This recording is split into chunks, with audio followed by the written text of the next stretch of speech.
As German sociologist Dr. Gabriele Kubi has pointed out, as in her recent book, The Sexual Revolution, Destroying Freedom in the Name of Freedom, all cultures have had sexual norms and taboos.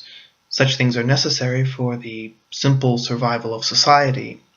Christianity, however, differs in that the reason for sexual morality was entirely personal. As St. Paul says in 1 Corinthians chapter 6, verses 19 through 20, quote, "Or know you not that your members are the temple of the Holy Ghost, who is in you, whom you have from God, and you are not your own? For you are bought with a great price. Glorify and bear God in your body." Unquote. Since the tumult of the sexual revolution in the 60s, however, the smoke of Satan has entered the temple of God, to quote Blessed Pope Paul VI. In recent decades, this has been most visible and dramatically seen with the out-and-out acceptance of homosexual behavior in mainline Christian denominations. While at this point in time there does not seem to have been a tidal wave of official acceptance from mainline denominations, there has been a discernible creeping, a slouching to Gomorrah, to coin a phrase used by Judge Robert Bork. For example, on August 21st, 2009, the Evangelical Lutheran Church in America, the largest of all the American Lutheran bodies, voted 559 to 451 to ordain men and women who are openly practicing homosexual behavior. They also voted to bless the so-called unions of people who are actively homosexual. In a similar vein, the Presbyterian Church USA, just this past June, overwhelmingly voted 429 to 175 to change the definition of marriage in the Presbyterian Book of Order to describe it as merely the union of quote-unquote two people. Though Pentecostal churches usually regard homosexual behavior as a sin, a number of Pentecostal churches such as Anointed Affirming Independent Ministries, Fellowship of Reconciling Pentecostals International, and Global Alliance of Affirming Apostolic Pentecostals, to name just three, have affirmed homosexual behavior. Even in the Evangelical Church and the Catholic Church, there have been rumblings. In the former, for example, a millennial group called Evangelicals for Marriage Equality has sprung up, with the group's leader, Brandon Robertson, declaring that he, quote, represents a growing number of millennial evangelicals that believes it's possible to be a faithful Christian with a high regard for the authority of the Bible and a faithful supporter of civil marriage equality, unquote.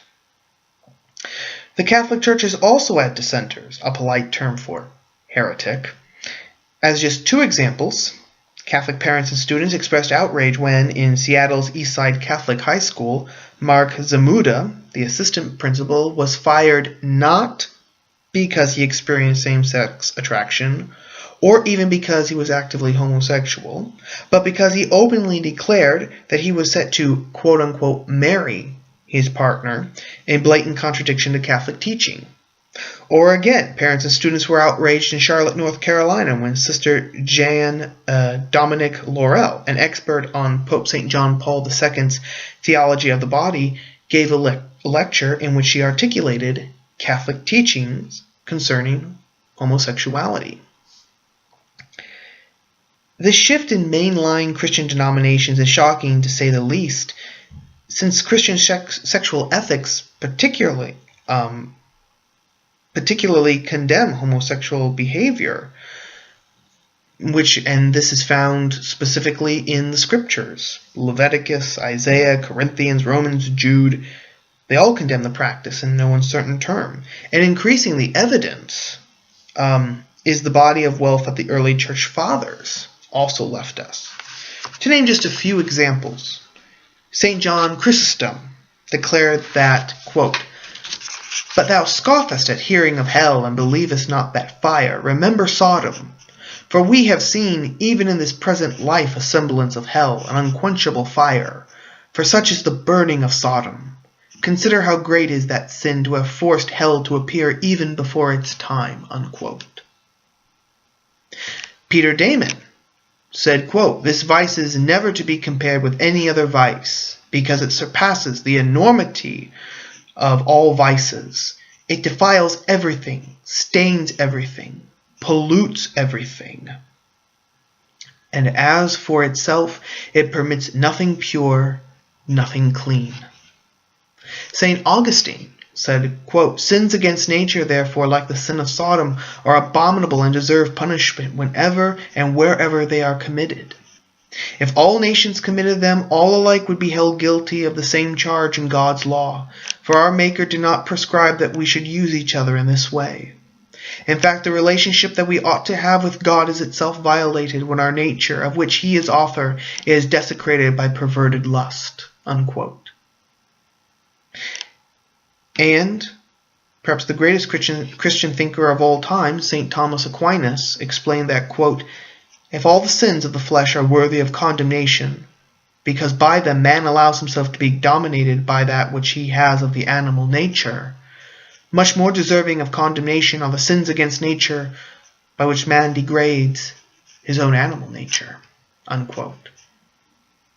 Now, I'm sure many of these Christians who support homosexual activity would say that they're doing it out of charity, out of love. After all, Jesus commands us to love. But they are forgetting two important distinctions. In the first place, Christ loved the sinner, but not the sin, as we see in St. John's Gospel in the account of the woman caught in adultery. Christ told her that He did not condemn her, but He also commanded her to go out and sin no more.